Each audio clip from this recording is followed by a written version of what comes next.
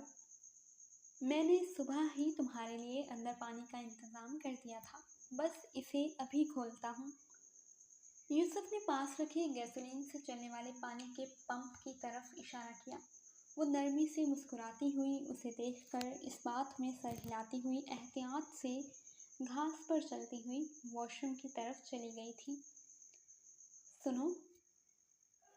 دروازے پر پہنچ کر اس نے یوسف کو آواز دی جو ربڑ کی بنی پانی کی ٹنکی پر رکھے گیسولین کے جنریٹر کو آن کرنے لگا تھا۔ وہ اس کی آواز سن کر پلٹا۔ اندر پانی آئے گا نا؟ اناویہ نے جلدی سے سوال کیا۔ تم بے فکر ہو کر جاؤ عربی شہزادی، غلام ہے نا؟ وہ شرارت سے مسکرایا تو اناویہ شاہانہ انداز میں سر ہلاتی ہوئی اس لکڑی کے دروازے کو کھول کر اندر داخل ہو گئی۔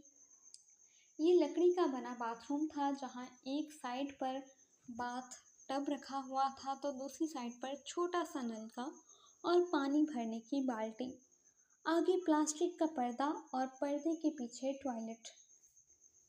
اس نے نلکے کی ٹوٹی کھولی تو پہلے ٹھنڈا یخ پانی اس کے ہاتھوں سے ٹکرایا تو وہ کپ کپا کر رہ گئی۔ اس نے بڑی مشکل سے پانی ہتھیلیوں میں بھر کر منہ پر ڈالا اور دوبارہ ہاتھ نلکے کے نیچے لائی تو خوش ہو گئی۔ اب پانی نیم گرم آ رہا تھا۔ جلدی جلدی فریش ہو کر وہ باہر نکلی اور چاروں جانب دیکھنے لگی۔ سامنے ہی یوسف سفیر کھڑا اسے دیکھ رہا تھا۔ وہ لمبا مغرور دکھائی دینے والا مرد اس وقت جینس کے اوپر سلیو لیس بنیان پہنے کھڑا تھا، جس میں اس کے ورزشی مضبوط بازو اور چوڑا سینہ نمایاں نظر آ رہے تھے۔ اس کی مردانہ وجاہت اور مغرور انداز دیکھ کر انابیہ کا دل تیزی سے دھڑک اٹھا تھا۔ پہلی بار اس کو کوئی مرد اتنا اچھا لگا تھا کہ وہ اپنی ہی فیلنگز سے گھبرا کر ادھر ادھر دیکھنے لگی۔ تم کیا تلاش کر رہی ہو؟ یوسف نے سنجیدگی سے اس کی حرکتوں کو نوٹس کرتے ہوئے سوال کیا، جو اس کے سامان میں سے پھاوڑا، ٹول باکس، کلہاڑی وغیرہ میں کچھ دیکھ رہی تھی۔ یہاں کوئی بالٹی نہیں ہے؟ انابیہ نے سوال کیا۔ کیوں؟ یوسف نے حیرت سے پوچھا۔ وہ ادھر یہ ہیٹر ہے نا؟ انابیہ نے انگلی کے اشارے سے گیسولین ہیٹر کی طرف اشارہ کیا۔ تو وہ ناسمجھی سے اسے دیکھ رہا تھا جو اب ایک لوہے کا پیالہ نما برتن اٹھا چکی تھی۔ تو کیا، میں بس پانی بھر کر اسے گرم کر کے اندر لے جاؤں گی۔ مگر تم گرم پانی کا کرو گی کیا؟ وہ اس کے عین سامنے آ کر کھڑا ہو گیا۔ وہ برتن دھونے ہیں نا، وہ گلا صاف کرتے ہوئے بولی۔ مجھے پتہ ہونا چاہیے تھا کہ یہ ڈائیور اور گوچی تو بس اوپر اوپر سے ہے، اندر سے تو تم پوری کام والی مائی ہو۔ وہ اس کے چہرے پر آئے بالوں کو اپنی انگلی سے پیچھے کرتا ہوا بولا تو وہ ہنس پڑی۔ جب سے وہ گھر سے نکلی تھی پہلی بار ہنسی تھی اور اسے اپنا آپ ہلکا پھلکا سا ٹینشن فری محسوس ہوا تھا۔ یوسف نے اس کے ہاتھ سے وہ بھاری برتن لیا اور ہینڈ پمپ سے اس میں پانی بھرنے لگا۔ یہ ہیٹر صرف نیم گرم پانی دیتا ہے جو اندر جاتے جاتے ٹھنڈا ہو جائے گا، اس لیے تم ذرا سامنے چولہے میں لکڑیاں ڈالو، ہم پانی ابال کر لے چلتے ہیں۔ یوسف نے اسے سامنے اینٹوں کا بنا چولہا اشارے سے دکھایا تو وہ اس بات میں سر ہلاتی ہوئی اس چولہے کی جانب بڑھی اور سائڈ پر پڑے جھاڑ جھنکار میں سے لکڑیاں توڑ کر چولہے میں ڈالنے لگی۔ اب یہ جلاؤں کیسے؟ اس نے مڑ کر یوسف کو دیکھا جو پانی سے بھرا برتن لیے اسی سمت آ رہا تھا۔ میں کرتا ہوں، اس نے نرمی سے کہا اور پانی سے بھرا برتن اینٹوں پر رکھ کر جیب سے لائٹر نکالا۔ وہ سامنے سوکھی گھاس ہے وہ لاؤ۔ اس نے انابیہ کو ہدایت دی تو وہ آگے گئی اور سوکھی گھاس کو ہاتھ میں بھرا۔ شہزادی صاحبہ، یہ چند گھاس کے ٹکڑے سے کچھ نہیں ہوگا، دونوں ہاتھوں میں بھر کر لاؤ۔ یوسف نے اسے ٹوکا جو ہاتھ میں بمشکل 2-3 گھاس کے ٹکڑے اٹھائے کھڑی تھی۔ یہ چپ رہی ہے، وہ بے چارگی سے بولی تو ایک گہرا سانس بھر کر یوسف لمبے قدم اٹھاتا اس نازک مزاج لڑکی کے پاس آیا اور اس کا ہاتھ نرمی سے تھام کر اس میں پکڑی گھاس کو نیچے پھینکا اور نرمی سے ہتھیلی صاف کی جو سرخ ہوئی پڑی تھی۔ پھر اس کی نرم شفاف ہتھیلی پر اس نے اپنے مردانہ لبوں کا مرہم لگایا تو وہ لرز کر رہ گئی۔ اب ٹھیک ہے؟ وہ سوال کر رہا تھا اور وہ نظریں چراتی اس بات میں سر ہلاتی ہوئی پیچھے ہٹ گئی۔ یوسف نے گھاس کا ڈھیر اٹھایا اور چولہے کے پاس آ کر اس سے آگ جلانے لگا۔ پانی گرم کر کے وہ دونوں آگے پیچھے چلتے ہوئے واپس گھر کے اندر داخل ہوئے۔ انابیہ کے گال ابھی تک یوسف کے لمس کی تپش سے سرخ ہو رہے تھے۔ وہ ابھی تک اس لمحے کے حصار سے نہیں نکل پائی تھی جب یوسف نے اس کی ہتھیلیوں کو چوما تھا۔ اس رات ریسیپشن میں بھی جس طرح یوسف اور اس کی دادی عذرا بے نے اسے پیار، عزت اور اہمیت دی تھی، وہ تقریب کے اینڈ تک خود کو سچ میں اس کی دلہن سمجھنے لگی تھی۔ مجھے ایسا الٹا سیدھا نہیں سوچنا چاہیے۔ اگر یوسف کو پتہ چل گیا تو وہ میرے بارے میں کیا سوچے گا؟ وہ خود کو بھڑک رہی تھی۔ جاری ہے۔ جی تو ریڈرز، امید کرتی ہوں کہ آپ کو آج کی یہ ایپیسوڈ بھی بہت زیادہ پسند آنے والی ہے۔ مجھے تو یہ ناول بہت زیادہ پسند آ رہا ہے اور میرا فیوریٹ ناول بن چکا ہے، اور یقیناً آپ لوگوں کو بھی بہت زیادہ پسند آ رہا ہوگا۔ تو جناب، اگر آپ لوگ آج اس ایپیسوڈ پر اچھا رسپانس دیتے ہیں اور کل تک 3K ویوز کمپلیٹ کرتے ہیں تو میں وعدہ کرتی ہوں کہ کل رات کو آپ کو اسی ٹائم نیکسٹ ایپیسوڈ ملے گی اپنا بنانے کی۔ تو پھر اچھا سا رسپانس دیجیے، تب تک میں تیار کرتی ہوں آپ لوگوں کے لیے نیکسٹ ایپیسوڈ۔ اور اپنا بہت زیادہ خیال رکھیے گا، دعاؤں میں یاد رکھیے گا۔ اللہ نگہبان۔